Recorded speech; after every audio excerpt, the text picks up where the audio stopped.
బయట తీసుకునే కాజు కట్లీకి ఏమాత్రం టేస్ట్ అనేది తక్కువ లేకుండా ఈరోజు నేను పల్లీలతో కట్లీలు చేయబోతున్నానండి.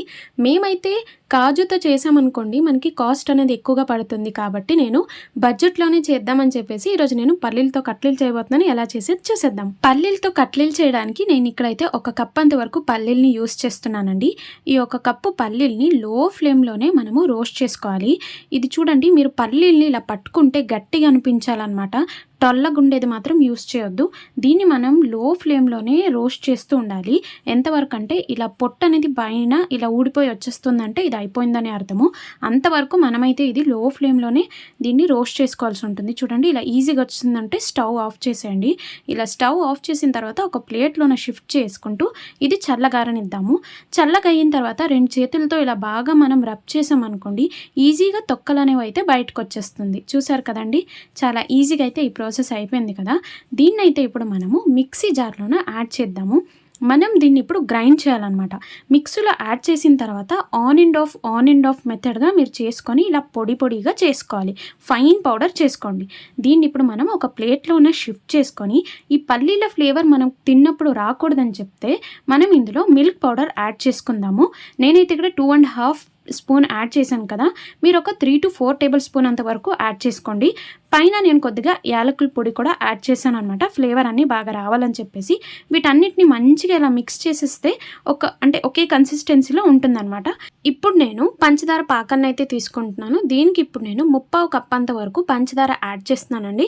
ఈ 3/4 కప్లో సగం వరకు నేను ఇక్కడ నీళ్ళని యాడ్ చేస్తున్నా, అంటే 3/4 కన్నా తక్కువ అనమాట.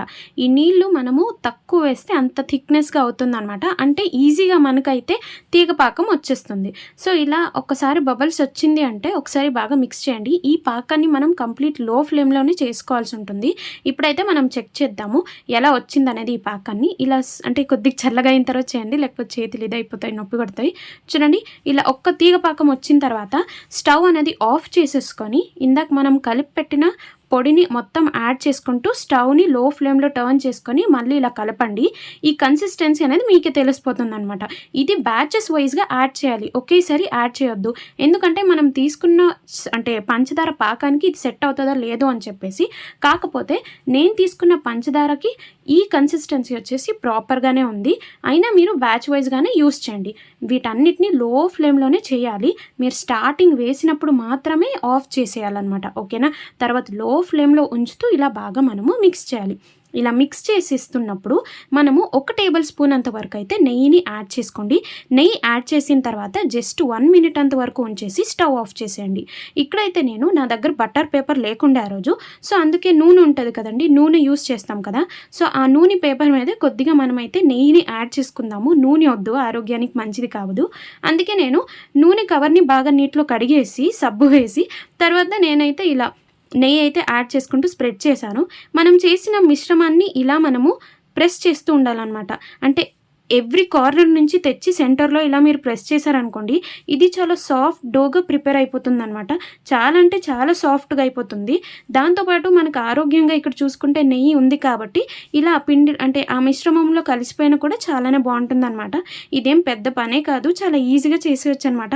మా ఇంట్లో మేము రాగి సంగటి కూడా ఇలానే చేస్తామన్నమాట. నేను చూపిస్తాను చూడండి. ఇలా పట్టుకొని ఇలా ఈజీగా తిప్పేసాం అనుకోండి, రాగి సంగటి కూడా సేమ్ ఇలానే అయిపోతుంది అనమాట.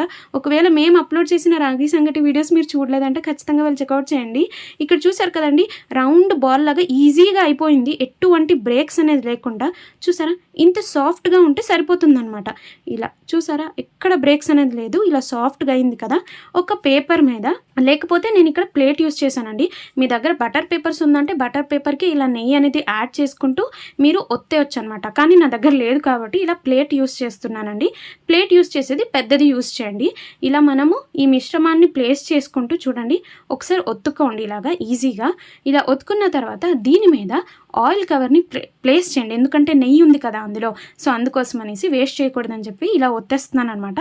ఆ నెయ్యి అనేది మొత్తం బయటకు వచ్చిన తర్వాత ఈజీగా మనం ఇలా రుద్దితేనే ఇలా మొత్తం స్ప్రెడ్ అయిపోతుంది ఈజీగా. కిందన నెయ్యి ఉంది కాబట్టి నో ప్రాబ్లం. చూసారు కదండి, చాలా ఈజీగా అయితే అయిపోయింది. అంటే మీరు ఎక్కువ పల్చగా కాకుండా మనం తింటాం కదా కట్లీలు, ఆ షేప్లో ఉన్నంత వరకు మనం ఒత్తుకోవాలి. వీటిని సిల్వర్ లీఫ్ షీట్స్ అని అంటామండి. ఇది మనకి ఈజీగా ఆన్లైన్లో అవైలబుల్ ఉంటుంది. మీరు చాలా తక్కువ తక్కువ ప్రైస్‌కి ఇది కొనుక్కోవచ్చనమాట. ప్రతి స్వీట్ షాప్స్‌లో ఇది మనకి కట్లీల్లో ఇవి వేస్తారు కదా! సో, అందుకే ఇంట్లోనే మేము చేసినప్పుడు నేను యాడ్ చేస్తున్నా. ఒకవేళ మీ దగ్గర లేదన్నా కూడా నో ప్రాబ్లమ్ అండి. మీరు స్కిప్ చేయొచ్చు. కాకపోతే ఇది ఉంటేనే కాజు కట్లీ బావుంటదండి. సారీ కాజు కట్లీ అంటున్నా. పల్లీలతో కట్లీలు చేస్తున్నాం కదా! సో, ఇది చేసినప్పుడే చాలా బాగొస్తుందని చెప్పేసి నేను యాడ్ చేస్తున్నా. లేదన్నా కూడా నో ప్రాబ్లమ్. యూజువల్లీ స్వీట్ షాప్‌లో వాళ్ళు డైమండ్ షేప్ ఉంచుతారు కదండీ! సో, అందుకే నేను ఆ షేప్‌లో కట్ చేద్దామని చెప్పేసి ముందుగా అయితే స్ట్రెయిట్‌గా కట్ చేసుకున్నా అనమాట. ఈ చివరి నుంచి ఆ చివరి వరకు. తర్వాత ఇలా అడ్డగా కట్ చేసామనుకోండి మనకి ఈజీగా డైమండ్ షేప్ అనేదైతే వచ్చేస్తుంది. సో, ఇలా కట్ చేసుకొని తింటూ ఉంటే సేమ్ మీరు డిట్టో బయట కొంటే ఎలా ఉంటదో అలానే ఉంటది. కానీ ఒక్క విషయం ఏంటంటే పల్లీల ఫ్లేవర్ తెలియకూడదంటే మనము పాల పొడి అయితే యాడ్ చేసుకోవాల్సి ఉంటుంది. ఓకేనా? ఇదేంటంటే అండి మీరు కాజు కొంటారనుకోండి ఇది కాస్ట్ మనకి ఎక్కువ కాబట్టి మనకి ఆ బడ్జెట్ అనేది సరిపోదు. అందుకే మనం పల్లీలతో చేసుకొని ఇంట్లోనే చాలా ఆరోగ్యంగా తినొచ్చని చెప్పేసి ఇది నా ఉద్దేశం అనమాట. ఒకవేళ ఈ రెసిపీ చేసినప్పుడు మీరు ఎక్కడైనా స్ట్రక్ అయిపోయి డౌట్స్ వచ్చిందనుకోండి కామెంట్ చేయండి. ఒకవేళ మీరు చేశారనుకోండి చేసిన తర్వాత ఎలా కుదిరిందనేది కూడా కామెంట్ చేయండి. ఓకేనా? సో, నేను ప్లేట్‌లో చేస్తున్నా కాబట్టి ఇలా నైఫ్ సహాయంతో కింద నుంచి స్క్రేప్ చేశాననమాట. మీరు బటర్ పేపర్ యూజ్ చేస్తే ఈజీగా చేతిలోనే తీసేయొచ్చు. ఈ రెసిపీ చేసి మీకు ఎలా కుదిరిందనేది కూడా నాకు కామెంట్ చేసి తెలపండి. ఈ వీడియో గనుక మీకు నచ్చినట్లుంటే ఒక లైక్, షేర్, సబ్స్క్రైబ్ చేయండి.